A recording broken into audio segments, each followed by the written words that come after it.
Sha'Carri Richardson and Shericka Jackson are lining up in the same 100 meters again, on the same Polish track where Richardson beat her by 0.02 back in 2023. So why is this rematch the most dangerous race either woman has run all season? Because the Olympic champion and the world champion are in it too. On August 23rd, the action moves to Chorzow, Poland, where the Silesian Stadium will host one of the most loaded women's 100-meter races of the season. It is one of the loudest arenas in European athletics, and the Kamila Skolimowska Memorial has built its reputation on refusing to schedule easy races. This is the 13th stop of the Wanda Diamond League season, one of the last major meetings before the series final in Brussels, and the women's 100-meter entry list reads like a global final that wandered into August by accident. 9 women are on it, and 5 of them are ranked inside the world's top 6. At the center of it all are the 2 women everybody came to see, Sha'Carri Richardson and Shericka Jackson. They have been circling each other since 2023, and one of their most famous collisions happened on this exact track. Richardson crossed the line in 10.76 seconds that afternoon, holding off Jackson by 0.02 of a second, a margin thinner than a shoelace. 5 weeks later in Budapest, Richardson did it again when it mattered most, taking the world title in 10.65 while Jackson settled for silver. For Jackson, those 2 narrow defeats have lingered ever since. But the women arriving at the Silesian Stadium this month are not the same athletes they were during that summer, because both of them spent 2025 trying to rebuild their bodies and their careers. Richardson's 2025 was brutal. An early season injury wrecked her preparation. Her fastest run of the entire year was 10.94, and she finished 5th in the world final in Tokyo while her own training partner ran away with the gold medal. Plenty of people quietly wrote her off. Then she came back in 2026 and started running like the old Sha'Carri.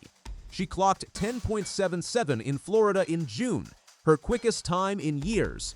She ran 10.79 at the Prefontaine Classic in Eugene, and in July, under the lights at Econ Stadium in New York, she won her 3rd American title in 10.77, screaming past the finish line, before doubling back to bow to the crowd. That victory tied her with Carmelita Jeter for the most national 100-meter titles won by an American woman this century. "It feels phenomenal to be back in a better place," she said afterwards, describing herself as healthy again, mentally, physically, and emotionally. Jackson's comeback has been just as dramatic, only in a different event. Injury cost her most of 2025, and at 32 years old, plenty of observers assumed her sharpest years were behind her. Instead, she opened 2026 by winning back-to-back Diamond League 200-meter races in Shanghai and Xiamen, clocking 21.87 along the way, and she now sits as the world #1 over the half lap. She is a 3-time Diamond League champion and a 2-time world champion, and her personal best of 21.41 still sits second on the all-time list behind Florence Griffith Joyner. Her 100 meters, however, has not recovered at the same speed. Her only Diamond League century this season ended in 6th place at the Prefontaine Classic in 11.02 seconds, and her season best of 10.81 leaves her 6th in the world rankings. But Richardson and Jackson are only the first layer of this race. If this were simply another head-to-head rematch, the outcome would be tense but relatively readable. The presence of Melissa Jefferson Wooden changes everything. She is the reigning world champion, and she is the reason this rivalry has become a survival test. In Tokyo last September, she ran 10.61 to take the world title, a championship record, and the joint 3rd fastest time ever recorded by a woman. She is ranked world #1. She has already won 2 Diamond League 100-meter races this season, in Stockholm and in Eugene, which makes her the only woman to manage that in 2026. And at that Eugene meeting, she did something that still stings inside her own training group. She beat Sha'Carri Richardson by a single hundredth of a second. 10.78 against 10.79, decided by a lean and a photo finish. As Jefferson Wooden put it afterwards, it was a fight to the finish, and she simply wanted it more. Think about that for a second. Two women who trained together, who anchored the same American relay teams to Olympic and world gold, separated at the line by the angle of a torso. Jefferson Wooden also has unfinished business in Poland. She currently trails Luxembourg's Patricia van der Weyken by 4 points in the Diamond League standings, and those points decide who books a ticket to Brussels. If you enjoy breakdowns like this one, subscribing genuinely helps this channel reach more track and field fans. Enter Julien Alfred.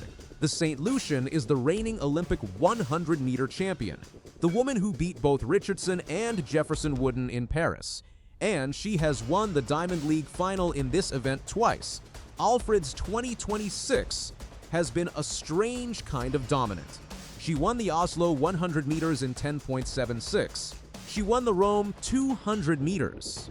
Then in Monaco, she produced 21.51, the fastest 200 meters run anywhere in the world this year, and followed it with a meeting record of 21.66 in London, beating Olympic 200-meter champion Gabby Thomas along the way. Her 100-meter season best, though, sits at 10.87, which on paper is the slowest of the Big Four. Do not read that as weakness. Alfred has spent her summer living in the longer sprint, and a sprinter carrying 200-meter strength into a 100-meter final is usually the most dangerous woman on the track over the closing 30 meters. She is ranked world number 2, and she has beaten every single athlete in this race at least once. The field does not stop there either. Tina Clayton of Jamaica is ranked world number 3, took world silver in Tokyo in 10.76, and has run 10.85 this season. So why does one August evening in Poland carry this much weight? Because 2026 has no Olympic Games and no World Championships. There is no September final waiting to rescue a disappointing summer. What there is instead is the Diamond League final in Brussels on September 4th and 5th, and then the inaugural World Athletics Ultimate Championship in Budapest from September 11th to 13th, an event Richardson has already named as her next target. Silesia is the last full-strength audition before both of them. Shericka Jackson is scheduled to run the 200 meters in Lausanne on August 21st, where a win would seal her place in Brussels and put a 4th diamond trophy within reach. The Silesia 100 meters comes 2 days later. Whatever Jackson has left in her legs in Chorzow, she will have already spent some of it in Switzerland. So who survives?